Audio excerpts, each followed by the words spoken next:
Ebbene, allora io penso che il tema di stasera, che dovrebbe partire da una visita alla mostra, è un tema molto ampio. È il tema del rapporto tra la fotografia giapponese dell'epoca Meiji, e quindi si va dal 1868 al 1912, la cultura figurativa della scuola ukiyo-e, che si è espressa soprattutto, oltre che in pittura, nelle xilografie policrome.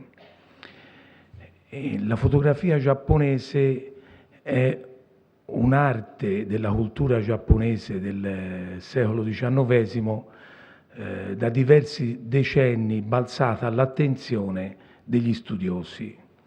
Le ragioni sono sostanzialmente due: la tecnica di riproduzione da lastre di vetro delle fotografie dell'epoca Meiji è una tecnica che ha avuto larga diffusione anche in Europa in quegli anni lì, ed è la tecnica della stampa all'albumina, nella quale veniva utilizzato l'albume di uovo. In Europa però, anche se la tecnica ha conosciuto una grande diffusione, non è stata impiegata con l'uso di rifinitura delle stampe fotografiche con colori anilinici, come invece ha caratterizzato tutta la fotografia giapponese dal 1860 al 1900. Quindi noi abbiamo nella storia della fotografia giapponese un blocco, una civiltà fotografica di opere che occupa quindi circa 40 anni, che rappresenta un unicum nella storia non solo della fotografia, ma anche dell'arte. In qualche modo nella fotografia giapponese dell'epoca Meiji si è raggiunto un risultato di sintesi fra un mezzo tecnico, che è il mezzo fotografico, un linguaggio artistico visivo, che è la fotografia come genere, e una testimonianza documentaria artistica di una società, che è la società giapponese nell'epoca Meiji, che non trova eguale per qualità di risultati artistici e per qualità di documentazione culturale sociologica.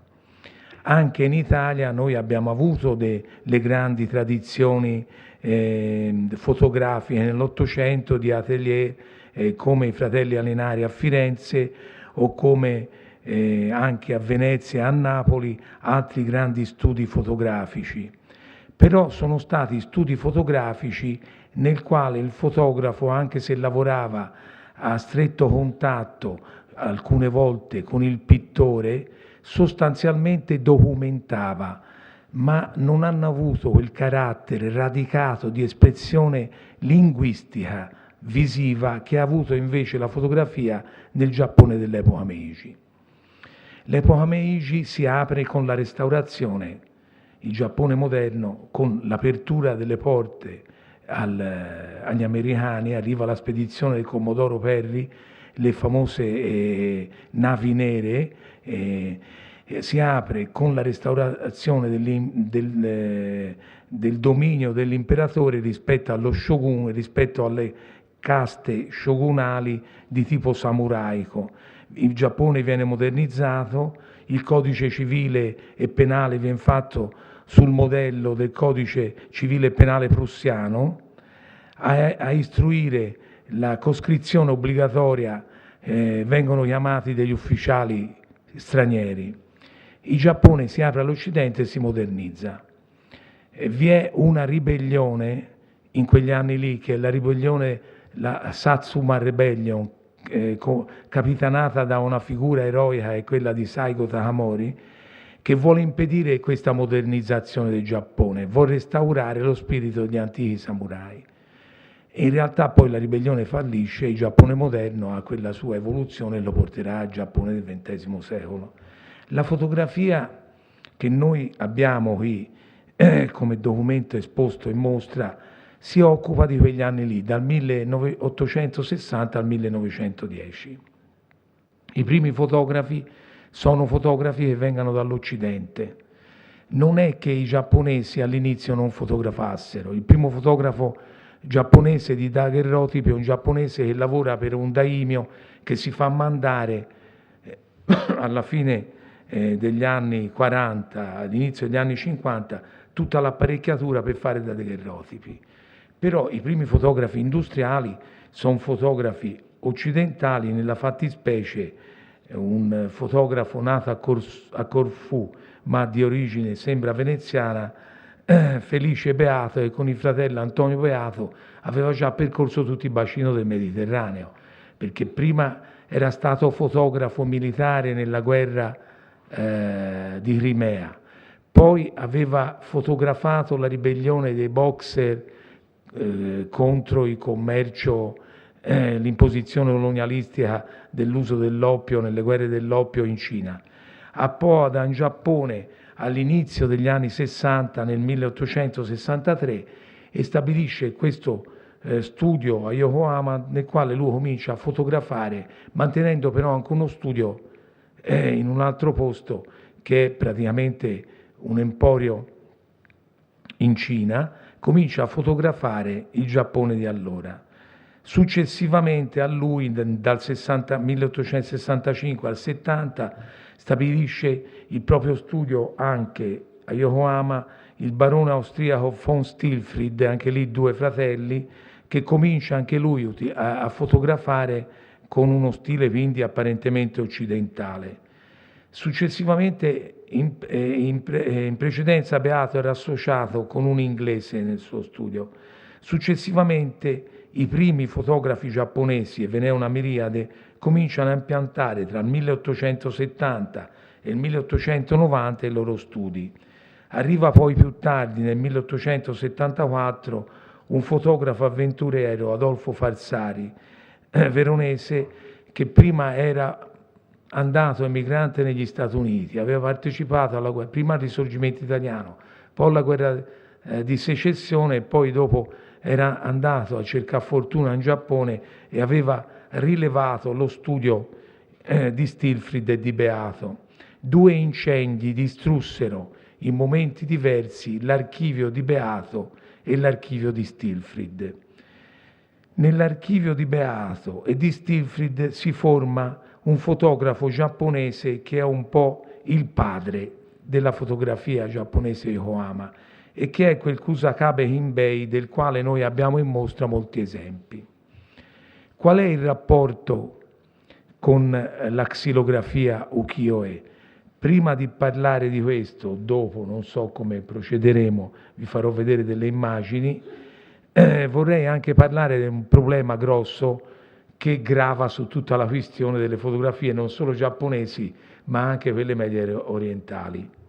Ecco, voi vedete la prima immagine, è sulla sinistra della fotografia, noi si vede questo atelier di Kinbei Kusakabe, che era il negozio di Kinbei, che fu l'erede di fatto di Beato e di Stilfried, in una strada di Yokohama, nel quale lui, il terzo studio suo, lo stabilì praticamente in quella strada lì a partire dal 1889.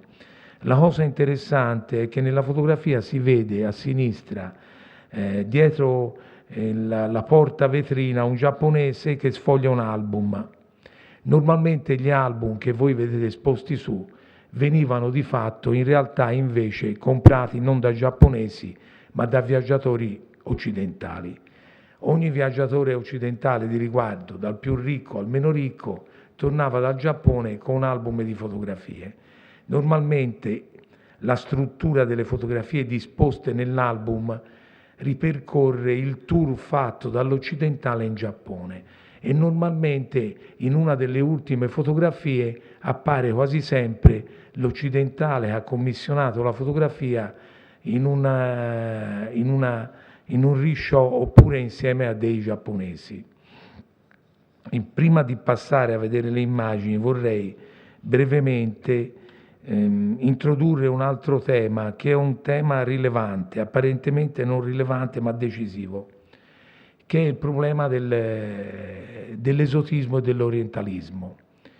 Beato arriva in Giappone dopo aver fatto il fotografo in Medio Oriente. Il Medio Oriente era la prima tappa di tutti i viaggiatori europei che andavano a finire poi in Estremo Oriente. Il concetto di orientalismo non si sviluppa in Estremo Oriente, ma si sviluppa in Medio Oriente. Sostanzialmente l'idea di esotico e di Oriente che hanno i viaggiatori nell'Ottocento non è quella di Marco Polo o di Giovanni da Pian di Carpine, non è quella dei viaggiatori italiani ed europei del 300-400 e del 500. Così come l'idea dell'America moderna non è quella di Amerigo Vespucci o di Giovanni da Verrazzano o di Cristoforo Colombo. Il concetto di orientalismo che noi abbiamo e il concetto di esotismo che vi è in queste fotografie deriva dalla cultura romantica francese. Cioè il padre di questo tipo di visione filosoficamente è Jean-Jacques Rousseau, il quale ha elaborato il concetto di ritorno allo stadio di natura, di purezza, di condizione nella quale l'uomo occidentale non è più e invece vi sono dei popoli che hanno questa condizione. Nella cultura romantica è Chateaubriand che con René d'Atala nel 1802 fa un romanzo sugli indiani del Nord America, ma successivamente, per quello che riguarda l'esotismo vero e proprio, il padre dell'esotismo moderno è Gustave Flaubert.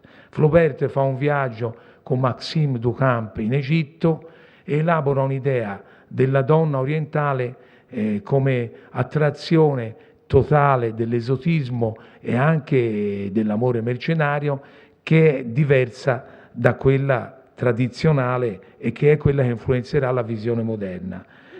Flaubert scrive Salambò che riguarda il Medio Oriente, ma che però sostanzialmente Cartagine, ma che però poi prima di lui Théophile Gautier aveva scritto il romanzo della mummia, qualche anno prima Théophile Gautier l'aveva scritto nel 1857, Salambò è stata scritta nel 1862.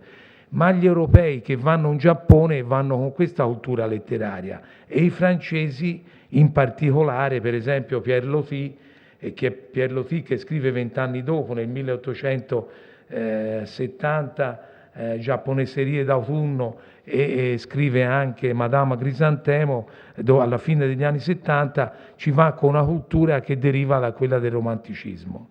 Questo lo dico per introdurre un elemento di fondo, che oggi esiste una polemica molto grossa sul concetto di orientalismo e di esotismo, perché uno dei maggiori studiosi contemporanei, geniale, morto solo pochi anni fa, Edward Said, che era uno studioso che insegnava negli Stati Uniti, ma di nazionalità egiziano-palestinese, ha scritto un libro negli anni 70 che ha modificato tutto il punto di vista sull'Oriente, Orientalism, nel quale lui fa vedere che il concetto di Oriente è un'invenzione dell'Occidente, cioè l'immagine che noi abbiamo dell'Oriente è un'invenzione dell'Occidente.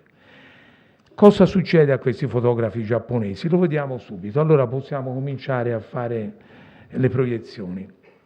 Questa, voi vedete ora, una fotografia di von Stilfried e ritrae un pittore giapponese che era uno dei pittori che dipingevano a mano le fotografie giapponesi. Chiaramente questi pittori non dipingevano solo fotografie, dipingevano anche kakemono. Infatti sullo sfondo voi avete a sinistra un'immagine con due bijin, due geishe, e a destra un kakemono verticale con il pino e la gru, che rappresenta un po' un tema di fortuna e di augurio per il nuovo anno.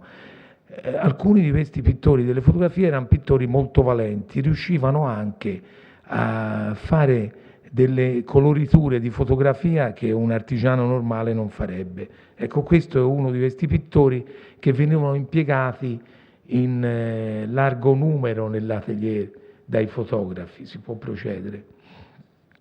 Questa è una fotografia di Pierre Loti, appunto in Giappone, con questa figura di geisha o Iran, cortigiana giapponese, che ha ispirato in parte le pagine sue nel romanzo Madame Crisantemo.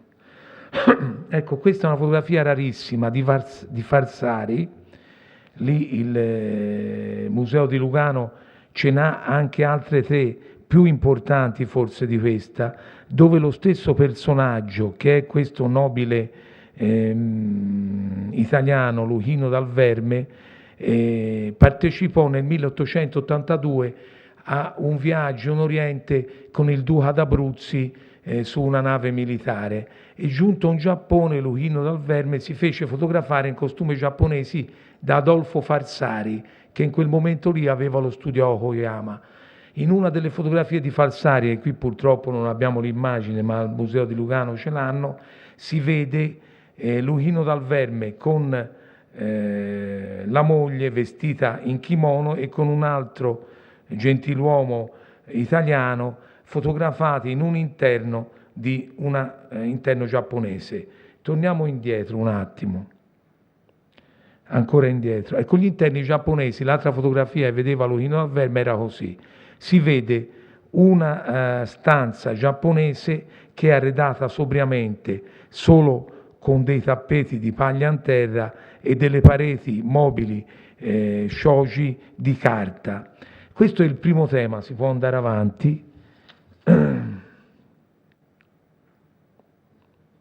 Ecco, ora qui si riparte con l'influsso della stampa, però vi accennavo brevemente, il primo tema è che avviene un fenomeno preciso, che lo spazio degli interni giapponesi impone ai fotografi europei di fotografare gli spazi giapponesi. Quindi l'idea di spazio e architettura gli europei se la scordano.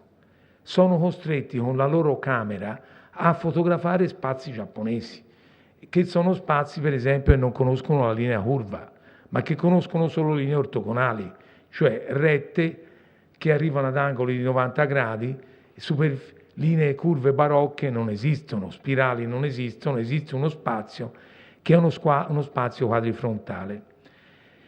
Torniamo al tema della serata, cioè in che modo, ecco, questa stampa che voi vedete è la classica veduta del Monte Fuji fatta da un maestro dell'ultima fase della stampa giapponese. Qui c'è un errore perché è 1848, non 1948, 1790-1848, della xilografia poliroma. Poche parole sulla xilografia poliroma. La xilografia poliroma giapponese della scuola ukiyo-e, letteralmente pittura del mondo fluttuante. L'espressione è desunta dalla religione, dalla filosofia buddista del mondo effimero. La scuola ukiyo-e si sviluppa dalla seconda metà del 1600 fino al 1900. Il mitico fondatore sarebbe Ishikawa Moronobu, che illustrava in prevalenza romanzi popolari di storie amorose come i romanzi di Saikaku sul libertino Yonosuke oppure Cinque donne in amore. E poi dopo il cinema giapponese ha sviluppato, prima il teatro giapponese ha sviluppato sia nel teatro popolare kabuki, cioè quello fatto senza maschera, non nel teatro no, badate bene, e sia nel bunraku, nel teatro di marionette. E questa è una scuola popolare, si sviluppa a Edo, all'incontro di diversi strati sociali, cioè gli artigiani, i samurai che vivono nella città, ma soprattutto anche quella che si chiama la Shonin Bunka, cioè la cultura del borgo, della città, che era quella dei mercanti, degli artigiani, della gente più popolare rispetto al samurai, del daimyo, della corte, oppure allo shogunato, oppure alla cultura aristocratica. Questa scuola dell'ukiyo-e trova come mezzo di diffusione di massa la xilografia poliroma. Queste stampe, come quella che voi vedete, arrivavano anche fino a 14 lastre diverse. il pittore dipingeva il disegno su un foglio che veniva incollato sulla prima matrice di legno, quella che si chiama key block, gli inglesi, cioè il legno chiave. Questa matrice di legno veniva scavata, dove si portava via il legno rispetto al livello della superficie non andava l'inchiostro, dove restava il legno a livello della superficie, inchiostrando poi con un tampone restava l'inchiostro. Si metteva poi su questa prima matrice di legno un foglio bagnato con un altro tampone chiamato Baren, si strusciava. Nella xilografia occidentale veniva fatto anche con l'osso di balena, la stecchina dell'osso di balena, si strusciava e l'impressione non era fatta con un torchio, badate bene, era un'impressione fatta a mano, veniva fuori il primo foglio, solo in bianco e nero, con il disegno. Nel primo foglio in bianco e nero si stampava tanti fogli quanti dovevano essere gli altri legni successivi, le altre matrici di legno. Quindi se erano a 7 colori si stampava 7 matrici di legno. Le matrici di legno sul primo foglio venivano incavate solo per il colore che gli interessava, cioè restava solo la superficie del colore che gli interessava.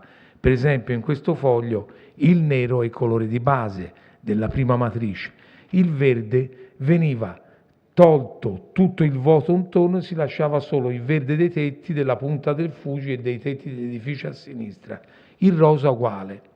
Il foglio, lo stesso foglio, non erano 7 fogli diversi, lo stesso foglio subiva l'impressione di 7 legni diversi inchiostrati di volta in volta.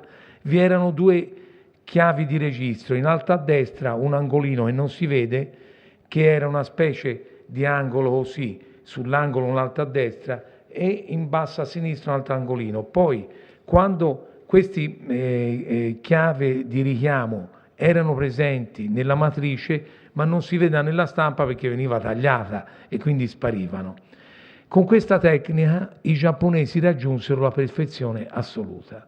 Nella storia della xilografia come linguaggio artistico, i giapponesi hanno raggiunto un livello di perfezione superiore all'Occidente. Non sono né i chiaroscuri di Beccafumi o di Baldwin Green, né le xilografie di Dürer raggiungono un livello di perfezione tecnica delle xilografie giapponesi. La civiltà della xilografia arrivarono anche fino a 14 legni e quindi raggiunsero quel livello di ricchezza cromatica che poi sarà la chiave di volta della scoperta del giapponismo da parte degli impressionisti. Sull'arrivo di queste xilografie in Occidente esistono 2 diverse versioni. Secondo alcune fonti, la versione accreditata dalla leggenda è che Félix Braquemond, che era un pittore incisore dell'ambiente degli impressionisti, vide delle pagine della manga di Hokusai con le quali avevano cartato delle porcellane arrivate a Parigi nel 1854. In realtà sembra che le prime xilografie policrome siano state portate prima, perlomeno 20 anni prima, a Parigi da console Tizing. Comunque sia, gli impressionisti vedono queste xilografie e di lì parte tutta la scoperta del giapponismo. Si può andare avanti. Ecco, per vedere il rapporto tra xilografia, come l'ukiyo-e può aver influenzato fotografi, voi ritorniamo un attimo indietro, vedete questa è la stampa fatta negli anni 20-30, 1820, da Keisai Eisen, 1820, si può andare avanti, e questa è la fotografia di Kozaburo fatta nel 90, si può andare ancora avanti. Ecco, questa è una fotografia di Himbei, voi vedete il rapporto stretto nella veduta, l'idea di paesaggio e di veduta lo elaborano prima gli xilografi e poi i fotografi, cioè prima i pittori e poi i fotografi. C'è uno spazio di 20-30 anni, non di più, ma sono decisivi, si può andare ancora avanti. Ecco, questo è un altro genere della xilografia giapponese, il Bijinga, il ritratto di bella donna. La bella donna, la bellezza femminile, è la cortigiana che può avere livelli di classificazione diversa. Uno scrittore occidentale, De Becker, scrisse un libro che verso il 1800 De Becker scrisse questo Yoshiwara, città senza notte. Lo Yoshiwara era il quartiere di Tokyo a luci rosse, che fu interessato a un incendio anche lo Yoshiwara verso alla fine del Settecento. Tant'è vero che fu riedificato come Shin Yoshiwara, nuovo Yoshiwara. Il fascino dello Yoshiwara in Occidente è notevole perché non solo ha ispirato la letteratura, ma se voi avete memoria del capolavoro filmico dell'Occidente, espressionista, Metropolis, di Fritz Lang, voi vi ricordate la scena dello Yoshiwara dove si vede queste lanterne, che in quel caso non si capisce se sono cinesi o giapponesi. Nello Yoshiwara avevano luogo le case da tè dove le oiran, le cortigiane, esercitavano la loro professione. Chiaramente era una professione a pagamento. Le cortigiane erano classificate in base a criteri di bellezza, ma anche di censo sociale. Si partiva dal criterio più basso, che ha qualche analogia fonetica con parole occidentali, ma non c'entra nulla, che è l'eteppo, teppo, la cortigiana proprio da strada, considerata a livello più infimo, e si arriva all'oiran di alto grado. Una volta all'anno nello Yoshiwara veniva fatto il corteo delle cortigiane più importanti nei loro sontuosi costumi, raffinatissimi kimono in seta con la cintura, la fascia dell'obi, con acconciature binsaci che richiedevano ore di allestimento. Voi nella stampa vedete che sulla destra voi vedete una parte dell'acconciatura in qualche modo che riguardava stecchi, pettini, che costituiscono uno dei nuclei delle collezioni dell'Occidente sull'Oriente, perché questi stecchi fatti in legno laccato che si chiudono con laccatura in oro, chiricane o madreperla, sono pagati delle cifre notevoli. L'acconciatura quindi era un fatto d'arte. Queste poi vi erano sempre raffigurate nelle stampe insieme alla cortigiana le due apprendiste, la Shinzo e la Kamuro, che avevano un'età di 7 anni e di 10 anni. Dopodiché la Shinzo e la Kamuro veniva avviata alla professione di cortigiana. Questo elemento della ritrattistica ukiyo-e, che qui è molto raffinato, questo è Yoshitoshi, il maggior maestro della decadenza, trova un riscontro anche nella ritrattista fotografica, si può andare avanti. Ecco, questo è un ritratto non è una cortigiana d'alto rango, questa è una geisha normale in costume invernale, però voi vedete come il ritratto a mezzo busto in qualche modo non è europeo, perché qui prevale l'elemento del tessuto. Come ritorniamo indietro? Come questo ritratto prevale l'elemento del kimono giallo a quadretti neri e dell'obi rosso con la perlinatura bianca, della goletta dell'obi era la fascia e si vede a metà vita, la goletta del kimono viola con la perlinatura bianca. In quest'altro ritratto, si può andare a scorrere, non interessa il volto in sé, quanto il volto incorniciato in questa sorta di tessuto che gli fa da manto. Avanti. Ecco, questo è un altro soggetto della xilografia ukiyo-e. L'autore Kunisada, il maggior maestro della fase decadente, poi dirò qualcosa sui criteri di classificazione cronologica che sono anche quelli occidentali. Kunisada fu il maggiore autore nei ritratti nelle scene di teatro del teatro popolare kabuki. Queste xilografie raffiguravano il dramma del teatro kabuki. C'era un quartiere del teatro a Edo, a Tokyo, e nel quartiere lavoravano anche fotografi e lui raffigurava molte scene di teatro popolare kabuki. I soggetti più famosi erano per esempio la storia dei 47 Ronin, i Chushingura. E Kunisada era specializzata in questo genere, però in alcuni casi, in questo caso, si vede una stazione della Tokaido, della strada della Tokaido, insieme ad una donna che si sta lavando i capelli. Guardiamo una fotografia. Ecco, voi vedete una fotografia, la stampa di Kunisada era praticamente degli anni 50, credo degli anni 50, sì, 1850-60, la fotografia degli anni 90, però voi vedete come il soggetto è lo stesso. Si può andare avanti? Ecco, questo è il ritratto di una cortigiana, però è collegato a un tema teatrale. Voi vedete che qui, in questo caso, anche l'abito c'è una funzione fondamentale e dietro, lo spazio dietro, non è uno spazio in qualche modo occidentale, ma uno spazio assonometrico, come potrebbe essere per esempio nella pittura egiziana, per dire. Cioè lo spazio dei giapponesi è uno spazio più vicino all'arte antica e all'arte moderna. Vai avanti. Ecco, qui si vede per esempio, intanto queste cortigiane in kimono ricordano quella precedente, però si vede anche questo spazio per scene ortogonali, vi avevo detto. La fotografia è la fotografia del veronese Farsari, quindi ecco, ritorniamo al discorso che avevo iniziato prima. Gli occidentali apparentemente credano di essere europei a fare queste fotografie, mettano in posa la natura, ma la natura pone, in questo caso, sia la natura, cioè il paesaggio, sia la natura sociale, cioè lo spazio architettonico, gli pone il suo linguaggio. Noi non abbiamo nella fotografia europea degli stessi anni, degli spazi interni in questa maniera.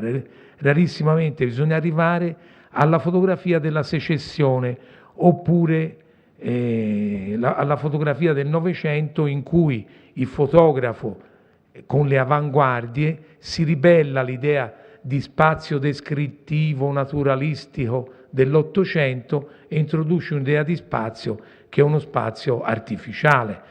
Qui invece è uno spazio artificiale, quello della casa giapponese, ma a suo modo è lo spazio naturale della loro cultura. Ecco, questa per esempio è una fotografia di Hinbei, in qualche modo avveniristica, perché è una fotografia che in Occidente fotografare 4 donne di spalle non l'avrebbe mai fatto né Alinari, neppure i fratelli Alinari, né Brogi, neppure Ponti, fotografo veneziano, avrebbe mai fatto di fare una fotografia con 4 donne di spalle che mostrano la loro acconciatura. È una fotografia moderna che sì, la può fare Man Ray una fotografia così. Interessa di più l'acconciatura e è chiaro che Kinbei voleva documentare, però documenta una realtà che riguarda le acconciature dei capelli e l'importanza delle fasce alla vita, cioè degli hobby. Ecco, questa è una fotografia più di genere.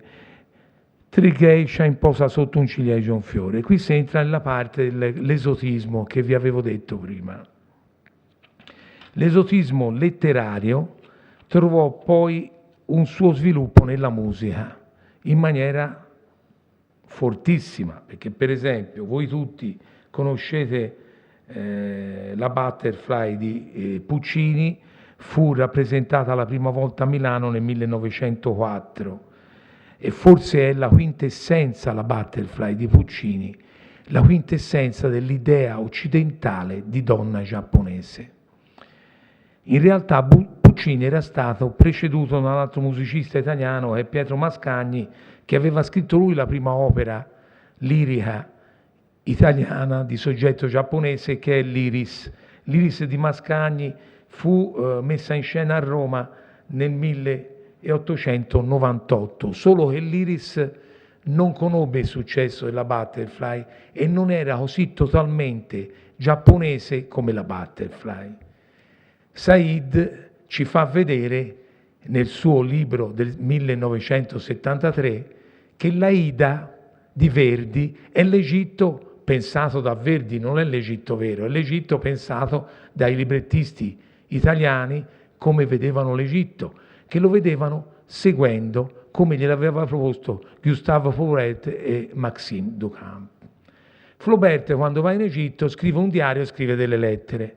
Le lettere vengono poi di fatto censurate dalla nipote quando vengano stampate nella prima edizione. Per avere l'edizione integrale delle lettere di Gustave Flaubert bisogna attendere il 1983, dove esce in francese l'edizione nelle quali Gustave Flaubert descrive come lui e il compagno di viaggio Maxime Duchamp si intrattengano con una cortigiana egiziana.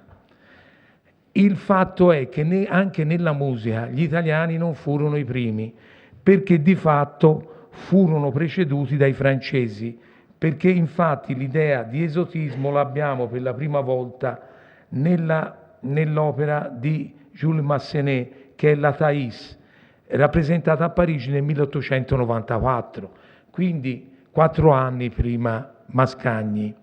E la Thais era ispirata ad Anatole France, la Taide di Anatole France.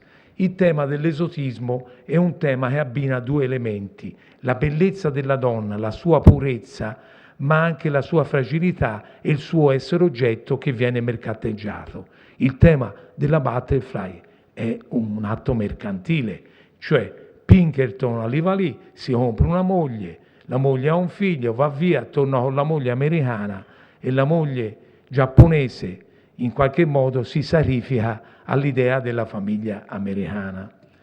È un tema che ci fa sempre vibrare di disperazione. Io ho visto la prima volta la Butterfly, avevo un nonno melomane a Firenze, al comunale, e ero un giovanettino, devo dire la verità, e la Butterfly è rimasto per me l'elemento fondante di Oriente. C'è qualcosa di disperazione unita a qualcosa di purezza e di piacere. I fotografi hanno fatto un'operazione di questo tipo. Voi vedete, ci sono 3 donne quasi bambine con il loro ombrello sotto questi ciliegi in fiore. Purtroppo il nostro codice occidentale non ci impone di vedere sempre delle butterfly. Andiamo avanti. Ecco, questo è un altro genere della xilografia giapponese ed è il tema della lotta invece in qualche modo atletica, che però è anche religiosa e rituale, perché il sumo e il sumoka e la stampa del lottatore di sumo era uno dei generi amati dalla xilografia ukiyo-e. I fotografi chiaramente, voi sapete che l'inizio della lotta del sumo, nel ring del sumo, è collegato alla religione shintoista. Infatti in terra sono messi degli shimenawa, cioè delle corone di paglia che rappresentano il limite del ring. Ecco, il sumo diventerà uno dei temi eccezionali della fotografia. Ecco, questo è Stilfrid, che rappresenta 2 lottatori di sumo all'inizio della competizione. Vedete quella cosa che vi dicevo in terra, quella fascia che determina il cerchio dove deve avvenire la competizione. Ecco, vediamo la fotografia successiva, che è straordinaria, è una delle più belle fotografie della storia della fotografia. Non ci sono, ecco, nella fotografia europea scene di lottatori di questo livello. Non ci sono esteticamente. Cioè chi ha rappresentato il movimento come Mayer-Bridge o altri fotografi l'hanno studiato dal punto di vista della dinamica anatomica del movimento, ma della rappresentazione plastica della poesia del movimento bisogna arrivare alle fotografie moderne dei fotografi del Novecento, a Mapplethorpe per esempio, che ha un forte estetismo ma che si innamora dei corpi umani nudi e allora rappresenta il movimento come statua. Qui il movimento è come statua, perché poi va tenuto di conto che queste fotografie non sono istantanee, sono fotografie di messe in posa. Questa è la natura messa in posa, perché in qualche modo se voi guardate le fotografie che fanno vedere le strade, le figure sono sfocate, come erano sfocate nelle vedute di Piazza San Marco del Ponti, che si vede l'architettura perfetta e le figure sfocate, oppure come nei Fratelli Alessandri a Roma, le fotografie di Piazza San Pietro del 1860, si vede il colonnato del Bernini perfetto e le carrozze diventano dei fantasmi già messiani, cioè sembra di vedere racconti dei fantasmi. Questi li tenevano in posa. Nella fotografia che avete nel manifesto di questa mostra, cioè la geisha che corre sotto, praticamente, non so se è possibile vederla, sì, la geisha che corre sotto la pioggia, voi dovete fare attenzione, la cocca del kimono della geisha che vola è tenuta alzata da un filo nascosto che nello studio del fotografo veniva teso. E quindi molti anche, ecco in questa, voi vedete qui dal manifesto, voi vedete il kimono s'alza improvvisamente a destra e vola. Se voi guardate si capisce benissimo che c'è un punto di cucitura e un filo che lo tiene. La pioggia in diagonale è ottenuta sulla lastra. La neve che voi vedete molto spesso, la geisha con l'ombrellino e la neve intorno, è uno sfondo nello studio dell'artista. Quindi in una mostra precedente, in una delle prime mostre nel quale noi utilizzammo la fotografia accanto alla pittura alla stampa, cioè la mostra Le ninfee di Monet a Palazzo Reale a Milano di qualche anno fa, si mise le fotografie giapponesi che avevano insieme alle stampe ispirato gli impressionisti e soprattutto Monet che a Giverny aveva fatto il suo giardino con il ponte giapponese. Il titolo della parte che riguardava le fotografie era La natura messa in posa, perché una natura messa in posa, si può andare avanti. Ecco, qui siamo arrivati a Monet. Questa è una stampa di Hiroshige della serie delle Edo Meisho, 100 vedute di Edo, ed è una stampa del 1856. Voi vedete il ponte giapponese nel giardino acquatico di Kameido a Tokyo, giardino di glicini. Guardiamo ora le due fotografie della stessa località. Ecco, questo è lo stesso parco fotografato 40 anni dopo, però il ponte giapponese si riflette nell'acqua, i glicini ci sono lo stesso. Guardiamo anche l'altra foto dopo. E questa è una foto straordinaria perché poi il giapponese cosa fa? Nella sua semiologia che non è occidentale utilizza l'idea del carattere illusorio della verità. Ritorniamo indietro un attimo, nella fotografia precedente. Ecco, nelle due fotografie io ho una linea terra che coincide con l'orizzonte, utilizzo una tipologia della geometria descrittiva occidentale. La linea terra e l'orizzonte sono a metà della fotografia. Sopra abbiamo la verità fisica ottica di un ponte vero con i glicini veri. Sotto abbiamo lo specchio dell'acqua che riflette la verità di sopra. La verità in ambedue i casi non esiste, perché è un'immagine in cui il reale che sta di sopra diventa uguale al reale che sta di sotto, che è l'immagine riflessa nell'acqua. Andiamo a quella dopo. Si potrebbe capovolgere la fotografia. Questo concetto ritornerà poi nel cinema giapponese moderno. Il più grande maestro del cinema giapponese moderno ha realizzato la sua summa filosofica, dal quale poi sono partiti tutti. Ingmar Bergman, in un'intervista, quando gli dissero lei è il più grande maestro del cinema vivente, disse no, guardate, vi sbagliate, il più grande maestro vivente del cinema è Akira Kurosawa. E qui a Venezia Akira Kurosawa vinse con Rashomon, nel quale anche quella è un'opera di sincretismo fra Occidente e Oriente, perché io mi ricordo che quando si vide Rashomon la prima volta tutti dicemmo ma ha messo il bolero di Ravel, chi l'ha messo? I doppiatori l'hanno messa alla distribuzione per farlo sembrare più occidentale. Invece Kurosawa spiegò che lui aveva scelto il bolero di Ravel perché il ritmo del bolero di Ravel corrispondeva al ritmo delle sequenze nel film. Nel film ci sono 5 verità diverse sullo stesso fatto, una scena di violenza e di delitto. La verità nessuno conosce alla fine qual è, perché il morto, il fantasma del daime assassinato racconta una verità, il predone un'altra, cioè il bandito un'altra, la moglie un'altra, i contadini un'altra. La verità è data dalla somma di tutte le verità. Nelle fotografie giapponesi spesso il concetto di verità e di non verità si somma. Andiamo avanti. Ecco, questa è un capolavoro, una stampa di Hokusai, che è il maggior maestro del paesaggio negli anni 30, ed è dalla serie Le 36 vedute del Monte Fuji. Voi vedete il Monte Fuji innevato è rappresentato in fondo a sinistra, lì con il cielo blu sopra. Se voi vedete le foto successive, voi vedete come la rappresentazione prospettica di questa foto e anche della successiva, credo, no, allora solo di questa, corrisponde a quest'idea di spazio. Ritorniamo a quella precedente.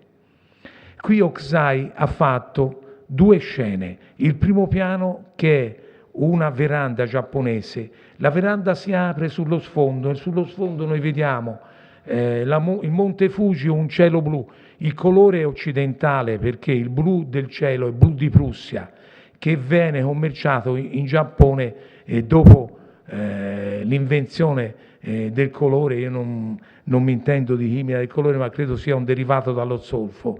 Il blu di Prussia lo fabbricarono in Europa e fu esportato in Giappone. Chi esportava in Giappone la base di Hiroshima a Nagasaki erano gli olandesi, e quel colore lì non è giapponese, il colore è di fabbricazione occidentale. E noi si vede che in fondo la parete di fondo aperto rappresenta un quadro con le nubi, che sono quelle striature bianche, con il Monte Fuji e il cielo blu, cioè un quadro nel quadro. Andiamo avanti. Il quadro nel quadro c'è anche qui, perché sulla parete di destra noi si vede un quadro. La natura che s'apre, la veranda che s'apre, è un quadro nel quadro.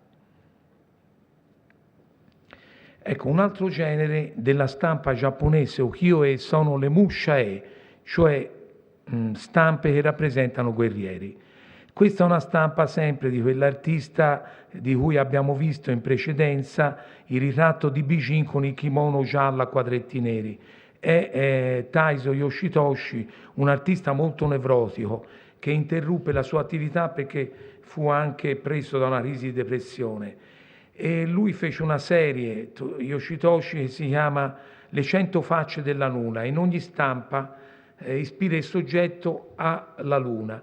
In questa stampa qui noi vediamo un ritratto di un samurai, mi sembra del clan dei Minamoto, Tsunemasa, che suona uno strumento giapponese a corda che è la biwa. La luna non si vede, ma è allusa nella forma della biwa. Vediamo una fotografia ora. Ecco, questo è un ritratto di samurai fatto da Kazumasa. Questo è molto raro perché non ha messo in posa il samurai, in parte l'ha preso in una posizione consueta per il samurai, con la sua corazza, però il ritratto c'è, che è assiso a terra con le gambe incrociate, come noi si può, ritornando indietro, vedere in la stessa posizione vista di spalle. L'effetto flu intorno fu introdotto nella fotografia giapponese da Beato, che usava raffigurare delle figure di artigiani, di medici, di viandanti, sfumando intorno allo sfondo. Andiamo avanti. Ecco, questa è un'altra stampa straordinaria di Hokusai, sempre dalla serie delle 36 vedute del Fuji, nella quale si vede la pesca di molluschi. Il Fuji è la montagna di cui si vede il triangolo innevato in fondo. Importante sono le due porte shintoiste tori che sono state costruite qui, e vediamo poi la fotografia. Lo stesso soggetto, questa è la veduta di Miyajima ed è un soggetto simile, anche qui la porta tori è immersa nell'acqua lì. Si può andare avanti. Siamo arrivati alla fine di questo viaggio nella xilografia ukiyo-e e in qualche modo vorrei riprendere il tema del cinema, cioè dalla stampa xilografica alla fotografia, dalla fotografia al cinema. Il cinema giapponese ha dietro se stesso questa grande tradizione di pittura, di stampa e di fotografia. Per esempio, in questa fotografia magistrale di Himbei, il Fuji, per esempio, per usare una categoria semiologica di Barthes, il punctum della fotografia, apparentemente è la cima del Monte Fuji, che è nella parte alta, ma in realtà il punctum è il rapporto tra la testa del contadino e la testa del cavallo, cioè noi si vede il Fuji attraverso quel punto di vista lì.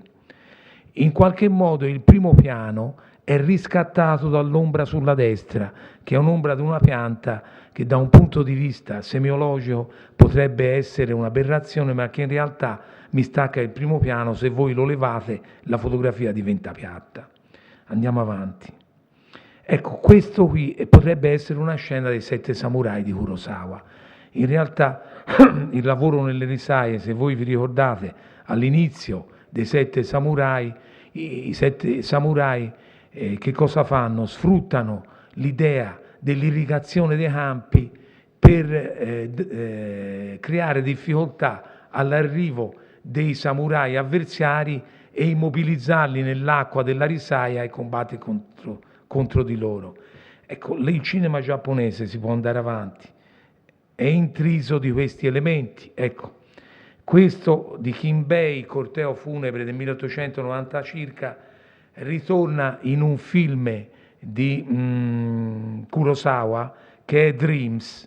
Noi abbiamo in Dreams l'episodio del funerale nel quale la cerimonia del funerale diventa una cerimonia di vita, perché l'uso degli strumenti musicali, l'uso delle lanterne, l'uso dei manti bianchi lo ritroviamo pari pari. Infatti in queste due fotografie, nel corteo funebre e nelle risaie, se si torna un attimo indietro, bisogna rendersi conto che la fotografia è messa in posa, ma che il fotografo ha un senso del ritmo, del movimento spaventoso, che qui è segnalato dall'alternarsi delle vesti blu, viola, grigie, con i cappelli di paglia bianco, giallo. In quello successivo sono ritmati le lanterne con i manti bianchi e i vestiti azzurri degli officianti la cerimonia.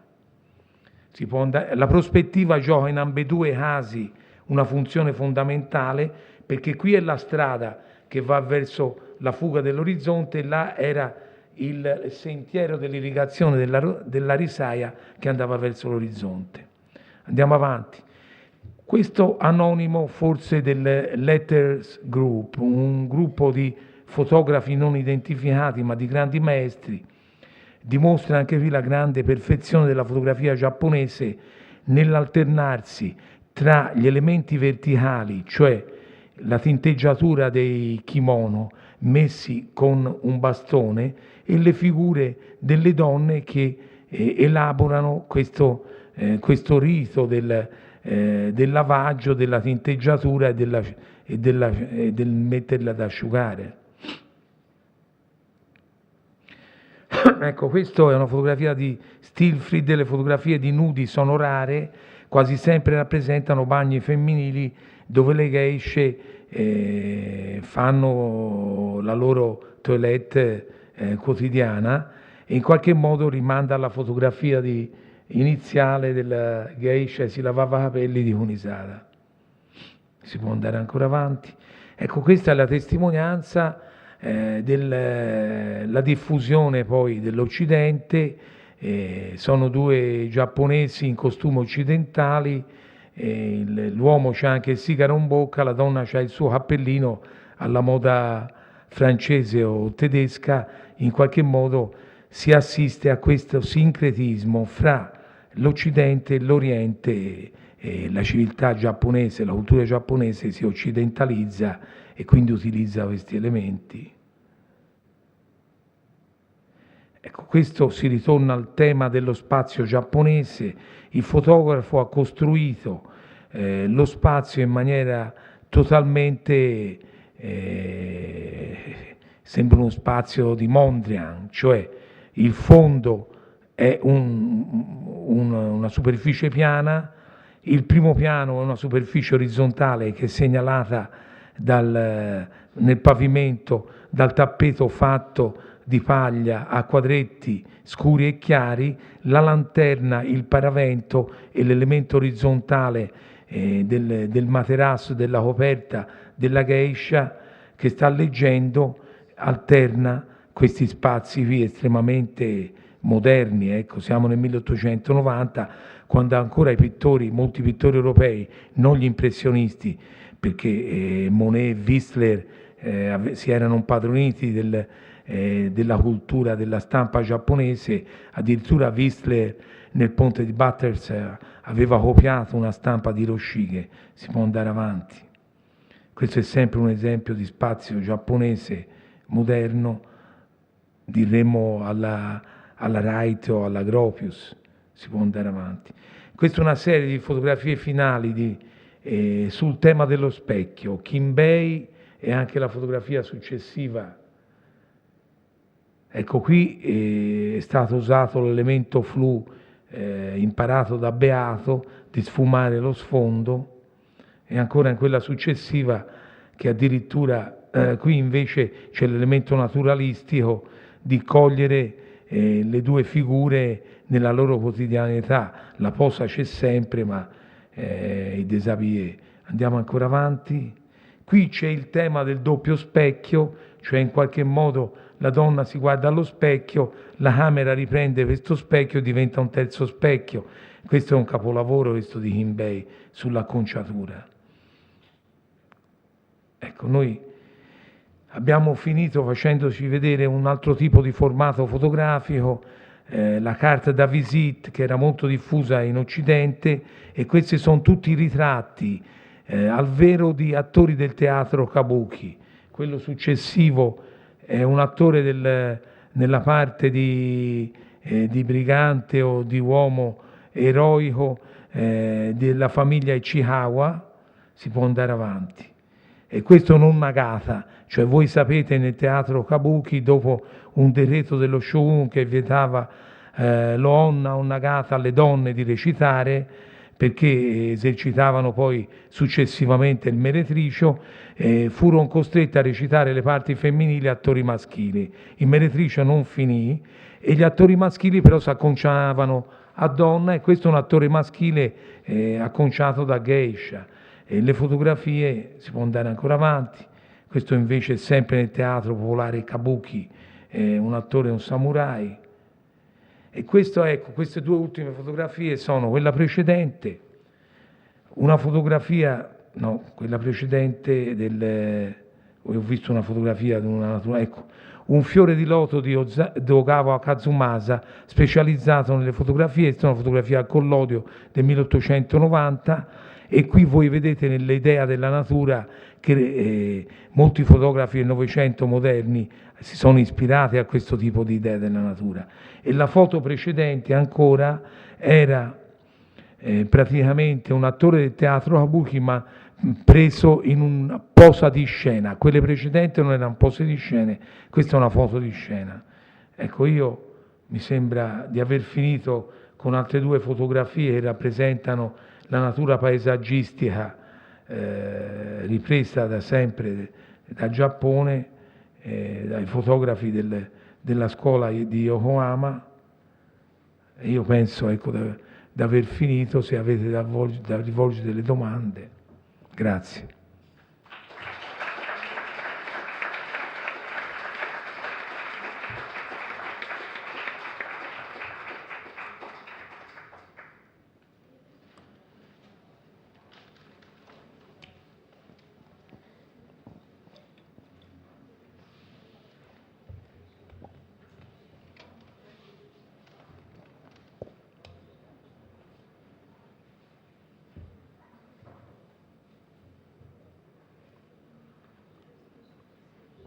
Mi rendo conto della difficoltà, perché io potevo approfondire il tema della xilografia, poi ho divagato con quello del cinema, però se avete da porre domande anche sulla mostra in qualche modo.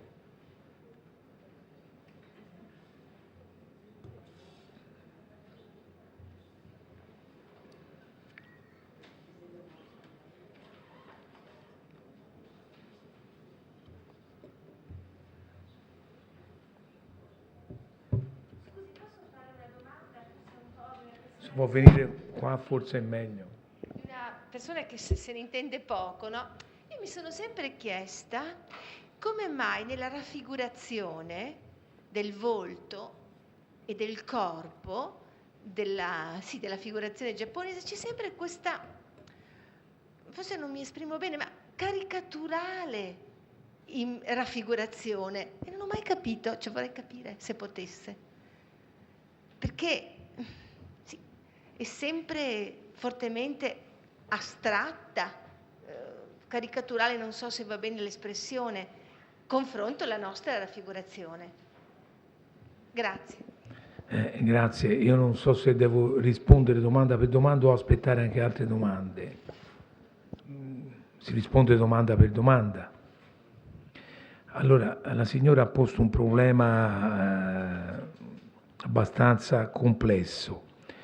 Nella raffigurazione europea dell'Ottocento, nella seconda metà, prevale sostanzialmente un criterio cosiddetto naturalista, cioè di privilegiare la descrizione del soggetto. Il naturalismo in letteratura è il suo massimo rappresentante in Émile Zola.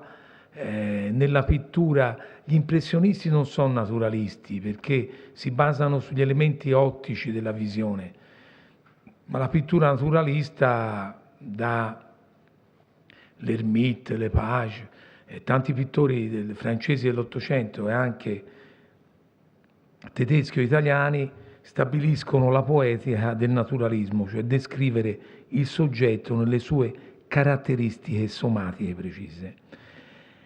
La parola caricatura può essere usata, io ho capito quello che lei chiedeva, cioè è vero che l'effigie del raffigurato nelle fotografie giapponesi non sembra naturale delle volte, sembra uno stereotipo. Io credo che questo dipenda dal fatto, intanto, che molti di questi ritratti sono ritratti costruiti.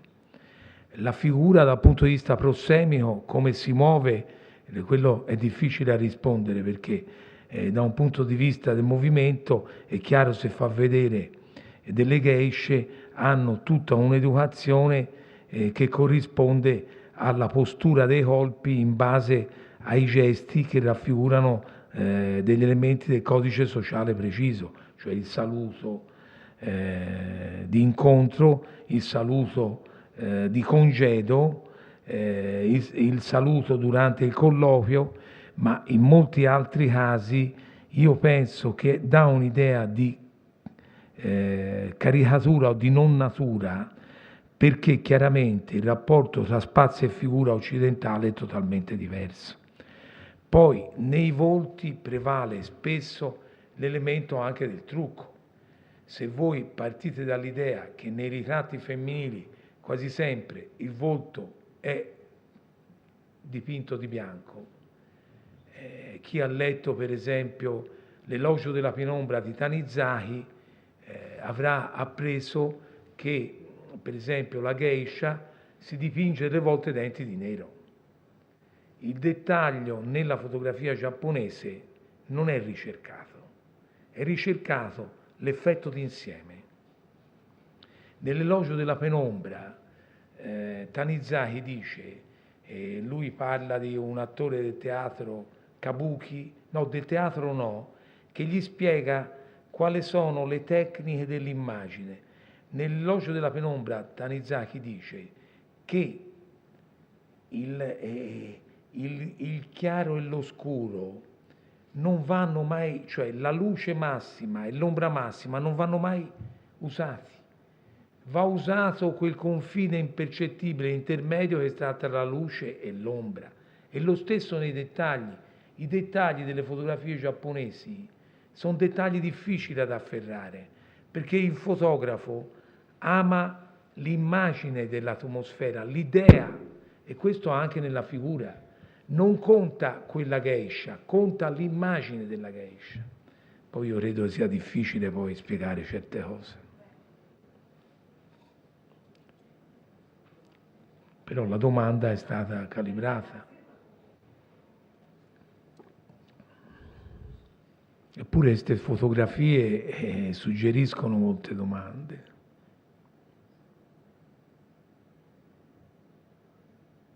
Sì.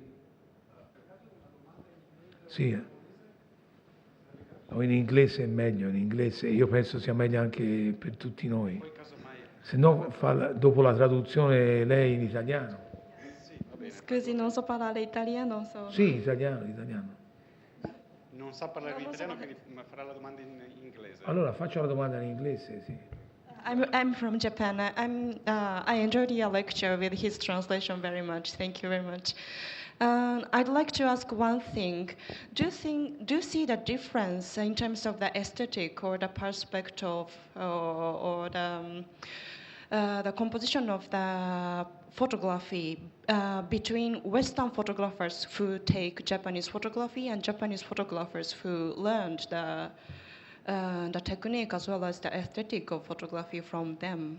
Do you see some major difference between their works? Sì, allora io posso rispondere a questa domanda.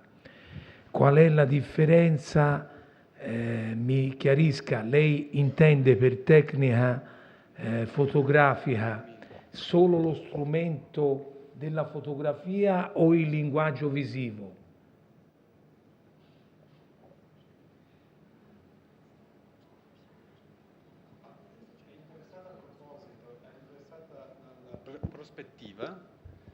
È interessata dalla prospettiva così come viene realizzata nella fotografia giapponese o come intesa nella... Bene.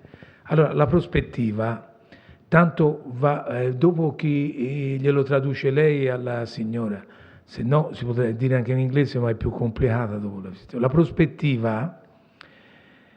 Intanto va chiarito che cos'è la prospettiva. La prospettiva è una scienza, tra virgolette, cioè è una parte dell'ottica. L'ottica, voi sapete, che è quella parte delle scienze fisiche che si interessa alla visione. L'ottica in Occidente è un caposaldo della scienza occidentale. Galileo ha studiato l'ottica. Galileo senza l'ottica non avrebbe fatto nemmeno la fisica. L'ottica di Galileo e l'ottica dell'Occidente si è avvalsa anche di contributo del Medio Oriente e dell'Oriente, perché l'ottica occidentale ha avuto grosso impulso da parte dell'ottica araba, Al-Zen. L'ottica stabiliva nella prospettiva detta scienza della visione. La prospettiva studiava la rappresentazione visiva. Attraverso l'uso di disciplina geometrica stabiliva che l'immagine tridimensionale venisse proiettata in un'immagine bidimensionale. Come facciamo a trasferire da 3 dimensioni, cioè l'altezza, la larghezza e la profondità, in 2 dimensioni sole, l'altezza e la larghezza? Perché se io trasferisco la rappresentazione dello spazio da 3 dimensioni a 2 dimensioni, ho dei problemi. La prospettiva, qui a Venezia, è conosciuta dal fatto che i 2 maggiori vedutisti, pittori veneti, Canaletto e Bellotto, usavano quello che veniva chiamata la camera. La camera era una scatola cubica nella quale veniva praticato un forellino, l'immagine entrata di lì andava a proiettarsi su uno schermo.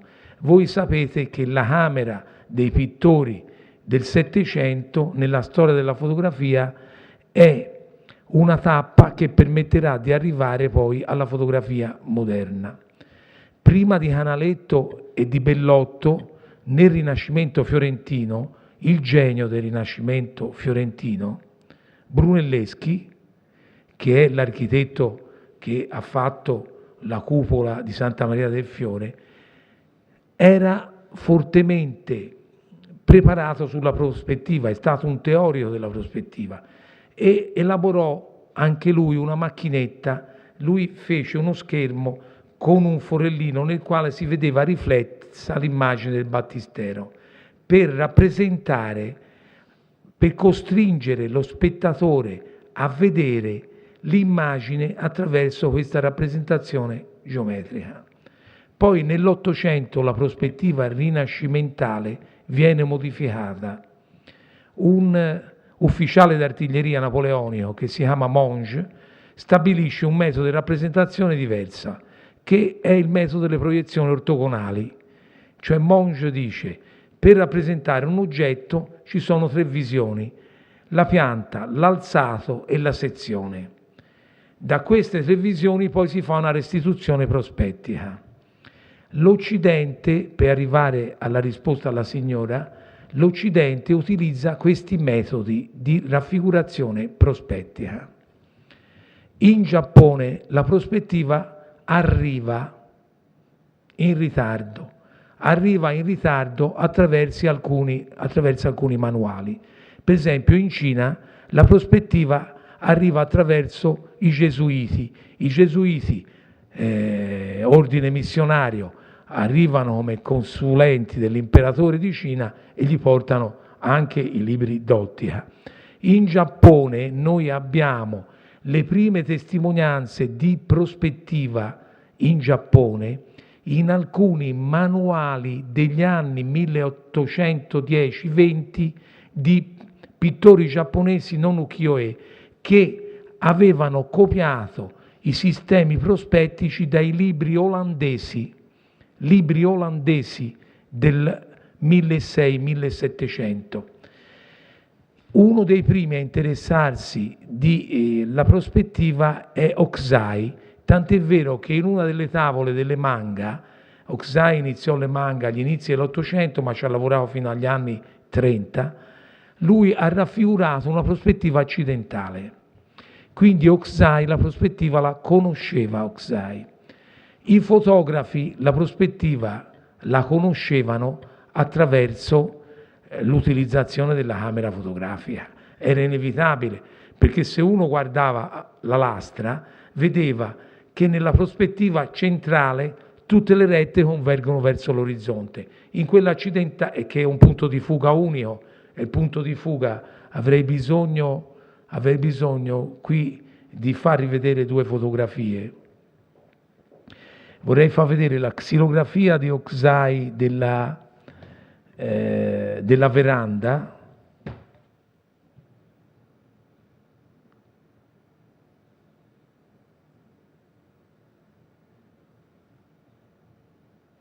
Perché la domanda della signora è una domanda inquietante, ora vi spiego perché.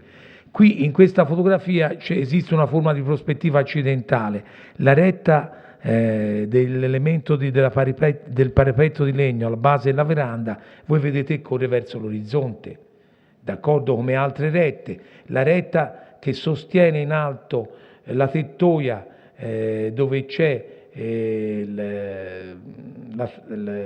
l'insegna a destra con gli ideogrammi in giapponese e c'è quella tenda blé con le losanghe, anche lì c'è un'altra retta che va a finire all'orizzonte. Se voi incrociate la retta che sta in alto, quella lassù, e la mandate all'orizzonte, questa retta in basso che sta qui e va all'orizzonte, nel punto del loro incontro voi troverete quello che nella prospettiva occidentale si chiama punto di fuga, sarebbe l'F1.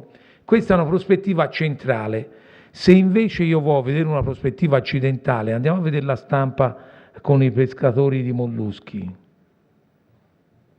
Qui invece esiste una prospettiva accidentale perché le porte tori hanno 2 punti di fuga diversi. Un punto di fuga è la retta immaginaria della sottotrave, l'altro punto di fuga praticamente è lo spessore che va in un'altra direzione. Oppure torna indietro a far vedere la veranda, ecco quella veranda lì, la fotografia. Qui voi vedete che qui c'è una prospettiva centrale, tutte le rette di fuga convergono nello stesso punto all'orizzonte, addirittura la camera fotografica accentua il senso di fuga, perché come un andito strettissimo e le dimensioni di grandezza poi si alterano, perché in fondo sembra che sia piccolissimo la fine di questo corridoio. Però ecco, questo tipo di prospettiva, per rispondere alla domanda della signora, è occidentale, ma non è la differenza fra il Giappone e l'Occidente, non è nell'uso della prospettiva, è nell'idea dello spazio. Lo spazio giapponese, e non è a caso che gli architetti come Wright o come Gropius fossero coinvolti nell'idea di spazio giapponese. Lo spazio giapponese non è uno spazio rinascimentale, è uno spazio che deriva da una visione diversa dello spazio. Per esempio, negli emakimono, le pitture giapponesi sono divise in due categorie: il kakemono, che è quella verticale, che noi si vedeva nella fotografia all'inizio, quella del pittore giapponese. Ecco, qui io ho due kakemono, che sono rotoli verticali, che quindi lo spazio è visto solo in verticale. Esiste anche un tipo di pittura, l'emakimono, che è un rotolo orizzontale, può essere lungo anche nella pittura cinese, può essere lungo anche 10-15 metri. L'emakimono veniva visto in sezioni di 30-40 cm per volta e veniva srotolato e rappresentava le storie della letteratura giapponese, il Genji Monogatari, la storia del principe splendente, oppure la guerra tra i Taira e Minamoto. Però l'emakimono non si vedeva mai tutto intero, ma si vedeva a sezioni di 30 per volta, 30 cm per volta.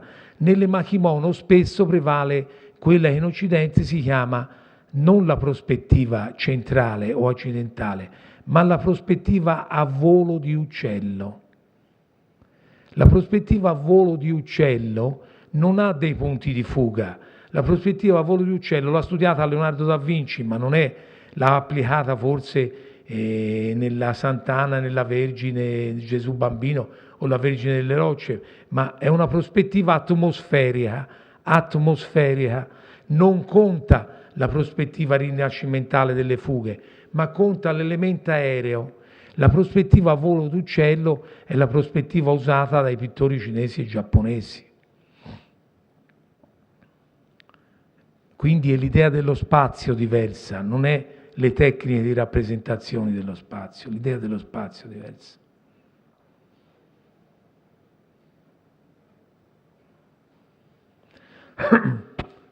C'è quel signore là? Non so se sono stato esauriente, si può ripigliare dopo il discorso. Buonasera. Buonasera. E volevo chiedere, lei ha subito accennato all'inizio una cosa fondamentale, come la stampa giapponese è pregna di filosofia buddista. Cosa succede nella fotografia? Anche questa è una domanda d'accento, perché indubbiamente dal punto di vista antropologico, forse meglio di me potrà rispondere il professor Campione nella sua conferenza.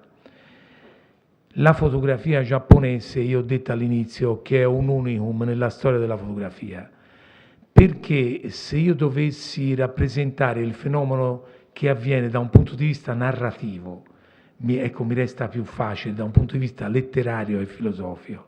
Succede che Beato, Stilfrid, Farsari arrivano lì e dice: ma io sono venuto dall'Austria, l'altro sono venuto dal Medio Oriente, io sono venuto dall'America perché quello scappò perché c'era una moglie americana con dei figli americani, Farsari era un avventuriero, non lo voleva mantenere, scappò in Giappone e si prese la moglie giapponese. E lui crede di vedere lo spazio dal suo punto di vista. In realtà va in una cultura antropologicamente diversa, una cultura che non ha dietro il cristianesimo, il cattolicesimo, l'arte rinascimentale, la controriforma, l'Ottocento europeo. Ha dietro invece una storia totalmente diversa. La pittura cinese ha una storia trimillenaria, la pittura giapponese ha delle scuole diverse, la scuola Kano, la scuola Tosa, la scuola Ukiyo-e. Un detto famoso della scuola Ukiyo-e a Edo diceva: né Kano, che la pittura Kano era la pittura dei letterati che stavano alla corte dell'imperatore e dello shogun, né Kano, né Tosa, cioè nessuna delle due scuole aristocratiche, né Kano né Tosa potranno dipingere la strada dello Yoshiwara. Guardate, questo è un detto bellissimo, perché vuol dire, cioè, chi è che dipinge la strada del quartiere delle cortigiane? È l'ukiyo-e, perché né Kano né Tosa hanno mai dipinto una cortigiana. La pittura aristocratico-shogunale, imperiale, dipingeva i 4 generi della pittura classica cinese: paesaggio, fiori e uccelli, Kachoka, va bene, guerrieri e temi letterari, ma non poteva dipingere la vita delle cortigiane. Allora, questa pittura precedente, l'idea di spazio buddista, cioè perché ho detto ukiyo-e viene dal mondo fluttuante, dalla filosofia buddista, perché per esempio il concetto di peccato che conosciamo noi attraverso la religione cattolica, nella cultura buddista c'è, ma è diverso. Cioè il concetto di vita, cioè perché il mondo effimero? Perché il mondo terreno è un mondo che va abbandonato, non rappresenta l'essenza vera dell'esistenza. Quindi l'idea di spazio è un'idea che cambia, l'idea di natura è un'idea che cambia. Quindi poi, perché nella poesia, per esempio, dell'ukiyo-e ci sono delle poesie brevi, non mi ricordo se è Basho che dice la vita, dice, lasciarsi trasportare dal corso di un fiume come una zucca. Ora, nella poesia occidentale bisogna arrivare alla poesia moderna, perché difficilmente un poeta occidentale utilizza l'immagine, la bellezza della vita, lasciarsi trasportare come una zucca dalla corrente di un fiume. Cioè, questi elementi sono elementi che sottendono una cultura antropologicamente diversa, forse Campione lo spiegherà meglio, ma la differenza è che nella fotografia giapponese si assiste a una specie di sincretismo straordinario, cioè gli occidentali arrivano con questa scatolina che è la camera fotografica, credono di fotografare quello che vogliono loro, gli tocca accettare la grammatica dello spazio e della natura dei giapponesi. E infatti queste fotografie non sono occidentali, sono giapponesi, cioè rappresentano un grande capitolo nella storia della fotografia perché sono giapponesi. Le foto di Beato prima, se voi prendete le foto della guerra di Crimea, sono foto militari, ma lo spazio non è questo. Se voi prendete i ritratti di Beato in Egitto, sono ritratti, ma il ritratto non è questo.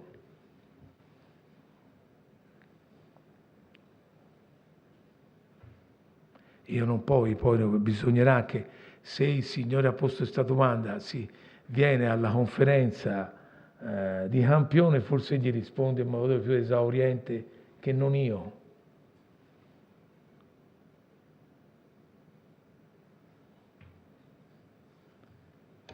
Se ci sono altre domande, mi sembra che le domande siano state ben più corpose dell'introduzione, perché introducono argomenti che per approfondirli ci vorrebbero altre conferenze.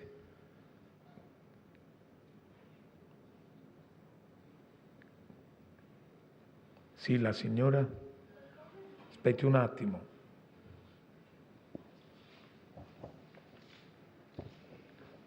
Qualche altra informazione sull'esotismo, cioè sul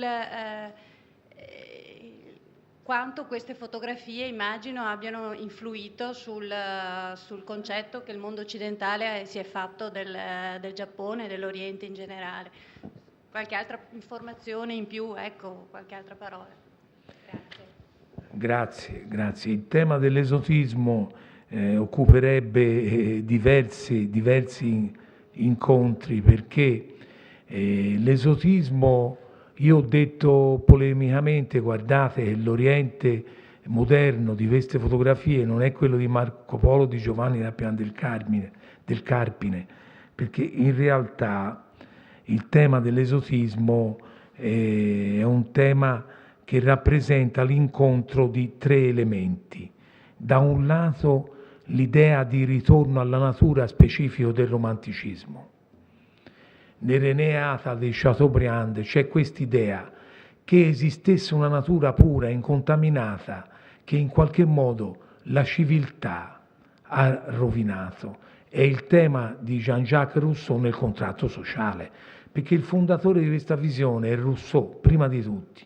Lui dice che l'uomo nasce libero in natura e ovunque giace in catene. Chateaubriand fa vedere che l'Occidente porta qualche cosa che è una civiltà, ma è una civiltà che altera l'ordine della natura. L'immagine della donna è unita a quest'idea della purezza e nello stesso tempo incontaminata, che però in qualche modo diventa anche un oggetto, diventa una merce. Infatti Flaubert racconta di questi incontri con questa egiziana che è una prostituta, nella quale secondo lui lo riconduce a questo elemento selvaggio, di una natura selvaggia, primitiva, che gli dà queste sensazioni che non gli può dare la donna occidentale civilizzata, che poi da sé invece è tutto fittizio, è tutta un'invenzione, perché poi dopo c'era l'uso dell'hashish, poi c'era la contaminazione di altre cose.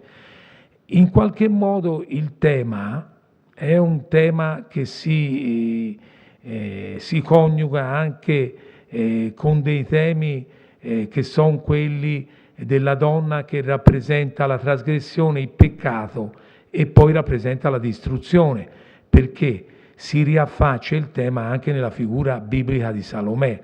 Salomè, Erode, Erodiade e in qualche modo la trasgressione. La Salomè infatti diventa non solo la Salomè di Oscar Wilde, ma la Salomè di Richard Strauss nella musica.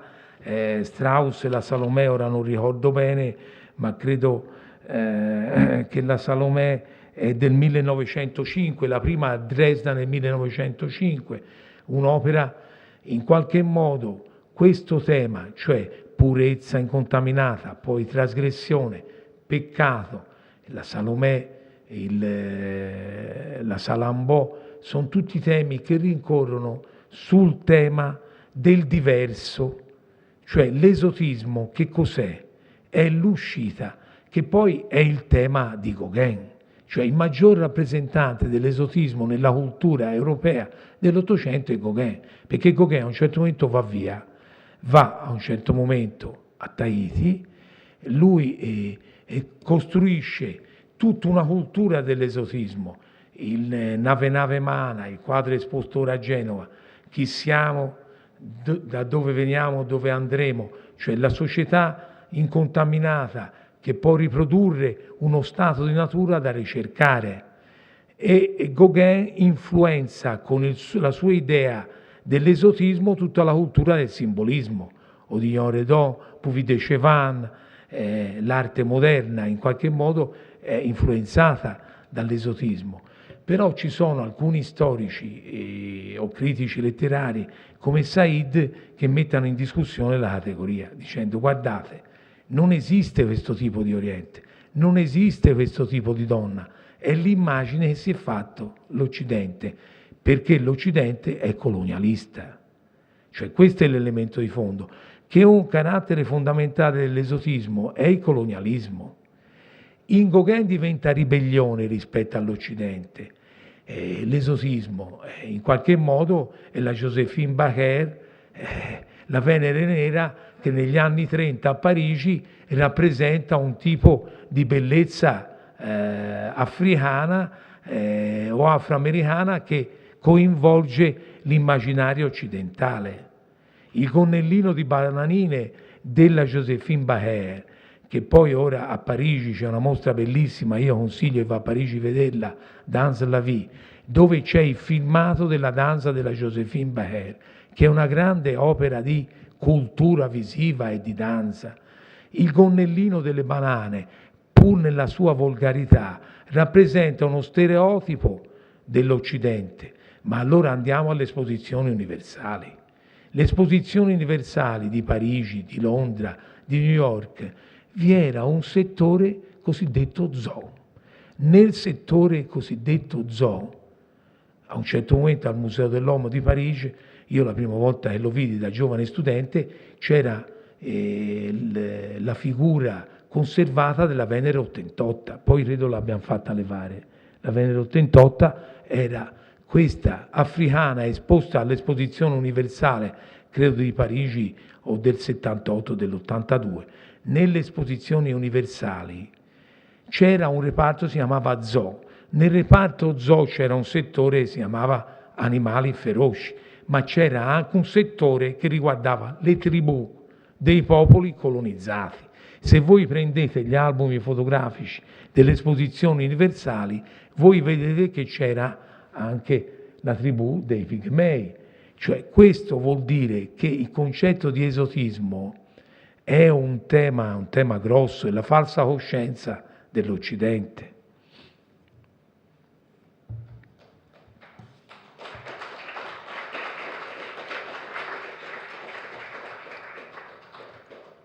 Ecco, per aggiungere un tocco finale, che poi l'esotismo abbia raggiunto dei livelli di poesia altissima nell'opera e anche nella pittura, per esempio.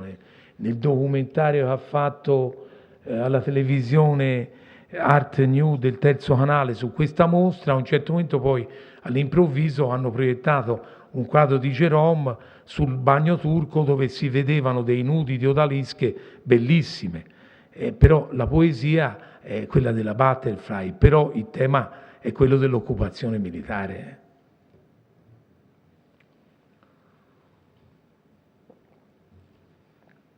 Ci sono altre domande?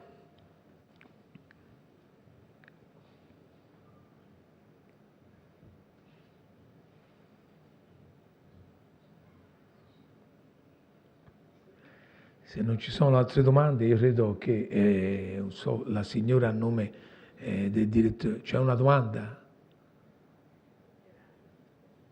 Via, coraggio, tanto se avete pazienza altri 5 minuti. Aspetti un minuto, se gli dà. No, stavamo parlando tra di noi, abbiamo detto che gentile che è, che siamo molto contente. Non era una domanda, era un complimento per lei. Va bene. Ecco, allora io vi ringrazio, vi invito a vedere, se non l'avete visto, a rivedere la mostra, perché è una cosa che va aggiunta, come nel bel dì vedremo spuntare un fil di fumo, che questa mostra resterà un evento perché negli ultimi 50 anni mostre di fotografie giapponesi non hanno superato il numero di 60. L'altra mostra fatta in Inghilterra e negli Stati Uniti vi era non più di 60 fotografie, qui ce ne 150 agli album, chi la vede ora poi non le rivede più così. Grazie e grazie di tutto.